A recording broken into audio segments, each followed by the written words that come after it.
Hello नमस्कार दोस्तों, हमारे इस चैनल पर आपका स्वागत है। और हमारे इस चैनल पर आपको वह बेटर से बेटर कंटेंट दिया जाता है जिसकी आपको ज़रूरत है। जो आप तैयारी कर रहे हैं उस तैयारी के अकॉर्डिंग आप हमारी इस क्लास से जुड़ें और अपने यार दोस्तों को जोड़ें। जो हमारा ये चैनल है आरके स्टडी कंपटीशन 1, ठीक है।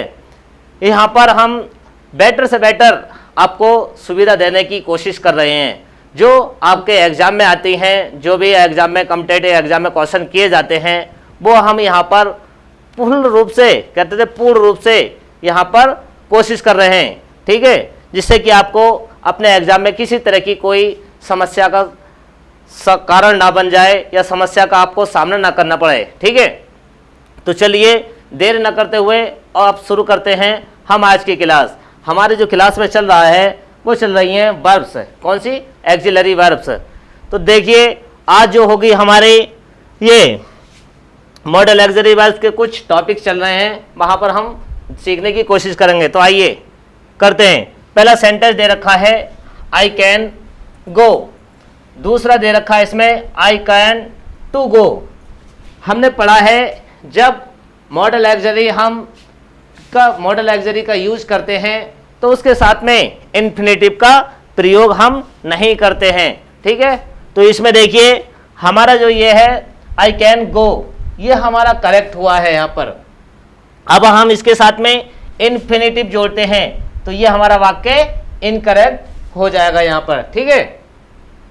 इसी प्रकार से देखिए आगे he will come here, he will come here.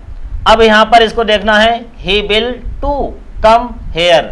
यहाँ पर जो है इन्फिनेटिव का यूज बेकार है, व्यर्थ है, ठीक है। तो हमें इसकी यहाँ पर जरूरत नहीं है। यहाँ का यूज करते हैं तो ये हमारा वाक्य गलत हो जाएगा, ठीक है।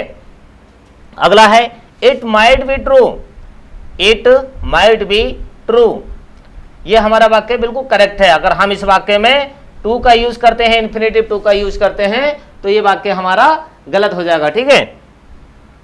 यहां पर इसका प्रयोग गलत है तो यहां पर यह वाक्य भी हमारा गलत हो जाता है। आगे be out help the poor. देखिए यहां पर आउट और यूज, इनका जो प्रयोग दे रखा है इनमें हम अवश्य ही इन्फिनेटिव टू का प्रयोग इनके साथ में करते हैं। जब हम इनके साथ में इन्फिनेटिव टू का प्रयोग करते हैं तब हमारा वाक्य शुद्ध माना जाता है। देखिए बी आउट हेल्प, यहां पर जो है वाक्य हमारा क्या है, ये गलत हो गया है क्योंकि इसमें इन्फिनेटिव टू की हमें जरूरत है। दूसरा देखें इसी का B ought to help the poor, तो ये वाक्य हमारा यहां पर करेक्ट होता है, ठीक है। आगे ही used walk in the morning, तो यहां पर वाक्य क्या हुआ हमारा, ये इनकरेक्ट, यानी यहां पर ये गलत माना जाएगा क्योंकि इस पे किसकी कमी है, इन्फिनेटिव की। इन्फिनेटिव जो हमारा टू होता है। अब इसे यहां पर लगाएंगे he used to walk in the morning, तो ये वाक्य हमारा यहां पर करेक्ट हुआ। अब आगे देखते हैं ही नीड्स माई हेल्प। दूसरा है she does not dare to go there. हमने पढ़ा है नीड्स और डेयर। नीड्स और डेयर का प्रयोग जब भी हम करते हैं एक मेन वर्ब के रूप में करते हैं, ठीक है। जो मुख्य क्रिया है हमारी उसके रूप में इन वर्ब्स का हम प्रयोग करते हैं। तो यहां पर नीड्स को जो है मेन वर्ब माना गया है, ठीक है। यहां पर डेयर ये मेन वर्ब का यहां पर कार्य हमारी वर्ब कर रही है। आगे देखें वर्ब टू बी का प्रयोग कंटिन्यूअस टेंस में मेन वर्ब की फोर्थ फॉर्म के पहले होता है, यानी वर्ब टू बी में हमने पढ़ा है इज एम आर, जो बाज वर्ब होते हैं हमारे ये वर्ब टू बी में आते हैं। इनका जो प्रयोग है किसके पहले होता है, जो हमारी इंग फॉर्म होती है, आईएनजी फॉर्म होती है, उससे पहले हम इनका प्रयोग करते हैं। और अधिकतर जो इनका प्रयोग होता है वो कंटिन्यूअस टेंस में किया जाता है। एग्जाम्पल देंगे इसके, a letter was return by me. देखिए यहां पर जो हमारी है ये फॉर्म है और फॉर्म से पहले हमें किसका प्रयोग ही हुआ है, करते हैं बाजबर। यहां पर देखिए थर्ड फॉर्म ये है हमारी पैसिव वॉइस की थर्ड फॉर्म, पैसिव में बना हुआ है वाक्य my watch has been stolen, ठीक है। इनका हमें अच्छी तरह से ध्यान रखना है। देखिए, a book had been written by him, अगर हम इनका प्रयोग देखें तो हमारे जो मेन वर्ब हैं, जो चाहे फर्स्ट फॉर्म हो, सेकंड फॉर्म हो, थर्ड फॉर्म हो या फोर्थ फॉर्म हो, उनके पहले जो भी वर्ब यूज होती है वो टू बी में आती है। ठीक है, टू बी में उनका प्रयोग करते हैं। देखिए आगे, वर्ब टू बी का प्रयोग पैसिव वॉइस में इंट्रांसिटिव वर्ब के पहले होता है। इंट्रांसिटिव, ट्रांसिटिव और इंट्रांसिटिव के बारे में हम आगे चलकर पढ़ेंगे, जो हमारी सकर्मक और अकर्मक क्रियाएं होती हैं। एग्जाम्पल है, देखिए, the sun has come out. देखिए यहां पर the sun has come out.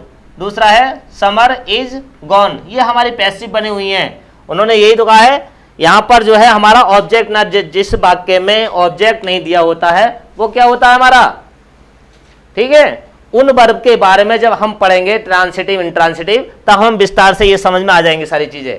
चलिए आगे देखते हैं। फिलहाल तो इन्हें यहां पर थोड़ा सा रोकेंगे, जब हम ट्रांसिटिव और इंट्रांसिटिव वर्ब पढ़ेंगे तब उनके बारे में हम जानकारी लेंगे। आगे देखें, डू, डज, डिड का प्रयोग सिंपल प्रेजेंट तथा सिंपल पास्ट टेंस में नेगेटिव सेंटेंस बनाने के लिए होता है।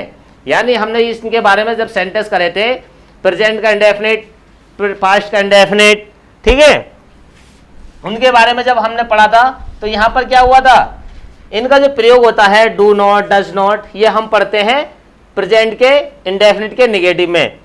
और डिड का प्रयोग जो करते हैं हम, अगर इसमें नॉट लगाते डिड नॉट, तो ये हमारा पास्ट का इंडेफिनिट का नेगेटिव बन जाता है।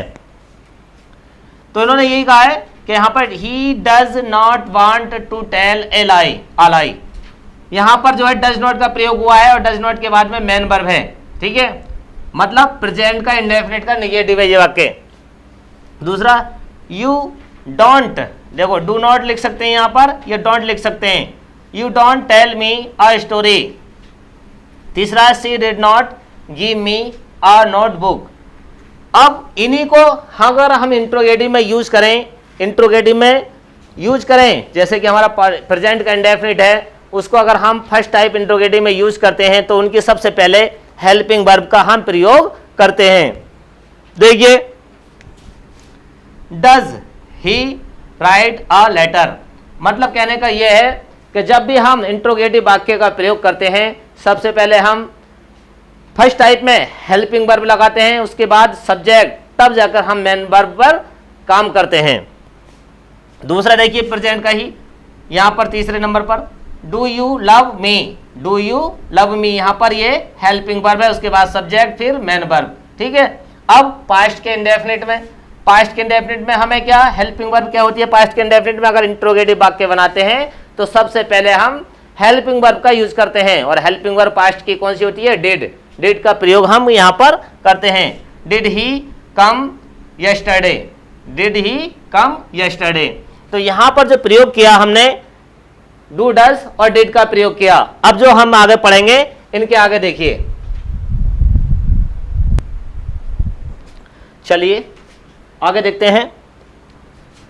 कुछ सेंटेंस दे रखे हैं हमारे यहां पर, he does Singh a song, दूसरा है you do write a letter, तीसरा है he did drink a glass of milk. देखिए इनमें अंतर देखिए, क्या यूज करना है हमें यहां पर, वो मुझे बताइए। हमने इनके बारे में पढ़ा है, अब तक तो हमने पढ़ा था does not, do not, did not. अरे भाई यहां तो वर्ब मेन वर्ब के साथ में है, जो हमारी मेन वर्ब है उनके साथ में डू, डज, डिड का प्रयोग हुआ है।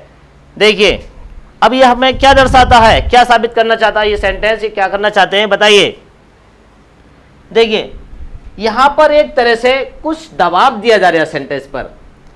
अर्थ देखें इसका, he does Singh a song, वह एक गीत गाता तो है, वह गीत गाता तो है।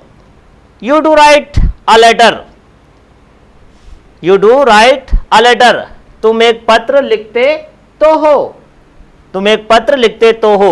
ठीक है, he did drink a glass of milk, he did drink a glass of milk। अब इनमें अंतर क्या है, तो इसका थोड़ा सा नीचे देखें। डू, डज, डिड का प्रयोग सिंपल प्रेजेंट तथा सिंपल पास्ट टेंस के देखिए यहाँ पर थोड़ा डबल हो गया है, सिंपल प्रेजेंट है, सिंपल पास्ट, ठीक है। सिंपल प्रेजेंट तथा सिंपल प्रेजेंट पास्ट टेंस के सेंटेंसेस को एम्पैथिक बनाने के लिए किया जाता है। जो हम यहाँ पर एम्पैथिक बनाते हैं यानी थोड़ा सा दबाव देते हैं, उसके लिए इन वाक्यों का यहाँ पर डू डज डिड का प्रयोग है यहाँ पर किया जाता है, ठीक है। अब आगे देखें,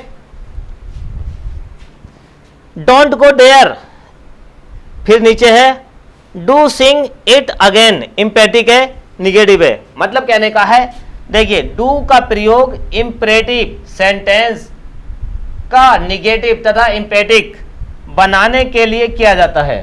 डू का जो प्रयोग है उसका क्या है, इम्पेरेटिव, निगेटिव और इम्पेटिक बनाने के लिए किया जाता है। देखिए इम्पेरेटिव में देखिए निगेटिव डोंट, देखिए डू नॉट होता है, वैसे ये डू नॉट, अगर इसे हम शॉर्ट में लिखते हैं तो ये क्या आता है, डोंट आता है, ठीक है। डू सिंग इट अगेन, ये हमारा इम्पेटिक बनकर आ गया। आगे देखें, I have made a mistake, you have spoken the truth, he has written a letter, I had heard of her before. इनमें अंतर देखिए, यहां पर जो है ये सारे के सारे हमारे परफेक्ट में यूज हुए हैं। पहला सेंटेंस प्रेजेंट का परफेक्ट, दूसरा भी प्रेजेंट का परफेक्ट, तीसरा भी प्रेजेंट का परफेक्ट, यहां परफेक्ट है, और चौथा वाला जो है पास्ट का परफेक्ट है। अब पांचवा, she will have arrived there, ये जो हमारा फ्यूचर का परफेक्ट है। इनमें क्या है, has have had, has had have का प्रयोग present perfect tense, past perfect tense और फ्यूचर परफेक्ट टेंस में किया जाता है। ये हमें अच्छी तरह से जानकारी होनी चाहिए, क्योंकि जब तुम्हें सेंटेंस पढ़ाए थे तब सबसे पहले ये हमारे जो परफेक्ट आए थे इनके बारे में हमने जानकारी दी थी, ठीक है। अब एक नोट देखें, is, am, are, was, were, been, do, does, did, has, have, had, इनका जो प्रयोग है कभी कभी हम मेन वर्ब के रूप में कर देते हैं। किसके, जो हमारी मेन वर्ब होती है, मुख्य क्रिया होती है, उन्हीं के रूप में इनका प्रयोग हम कर देते हैं। किस तरह से करते हैं, बी आर हैप्पी, देखिए बी आर हैप्पी, ये हमारी मेन वर्ब का कार्य यहां पर कर रही है। सी इज नॉटी, इज जो है हमारे मेन वर्ब का कार्य कर रही है। He was a popular leader, देखिए यहाँ पर मेन वर्ब। फिर दे वर सेलर्स, वर्ब जो है हमारा मेन वर्ब का कार्य कर रही है। फिर है ही डज नथिंग, ये देखिए मेन वर्ब का हमारा ये कार्य हो रहा है। आगे, I am to see her tomorrow, देखिए अब तक हमने पढ़ा इज एम आर का प्रयोग, अब इसके बाद में टू भी लगा दिया है, इन्फिनेटिव टू का प्रयोग इसमें किया गया है। जब इन्फिनेटिव टू का प्रयोग किया गया है तो यहाँ पर एक बड़ा दबाव इन्हें दिया जा रहा है, किसी कार्य को उन्हें करना ही पड़ेगा या करना ही पड़ता है, जाना ही पड़ता है, खाना ही पड़ता है, इस तरह के वाक्य इनमें प्रयोग होते हैं। I am to see her tomorrow, मैं उससे क्या है, कल मुझे जो उससे मिलना पड़ता है या मैं कल उससे मिल लूंगा, ठीक है। इस तरह का भविष्य भी दिखा सकता है यहाँ पर, मगर इनका जो प्रयोग है इन्फिनेटिव का हमेशा ये सब फोर्स करके ये दिखा रहा है कि इस पर जो है एक तरह का दबाव बनता जा रहा है सेंटेंस पर, ठीक है। जब दबाव बनेगा तो इन वाक्यों के लिए, इज, एम, आर, वाज, वर के लिए बाद में हमें तुरंत ही इन्फिनेटिव टू का प्रयोग करना होगा। तो आज हमने जो है ये सीखे सेंटेंस। अब कल से जो हमारी जो कैन कुड मे माइट जो मॉडल है, वर्ब जो हमारी मॉडल है, मॉडल एक्सरी है, उनके बारे में हम जानकारी लेंगे, ठीक है। तो कल तक के लिए दीजिए इजाजत, नमस्कार।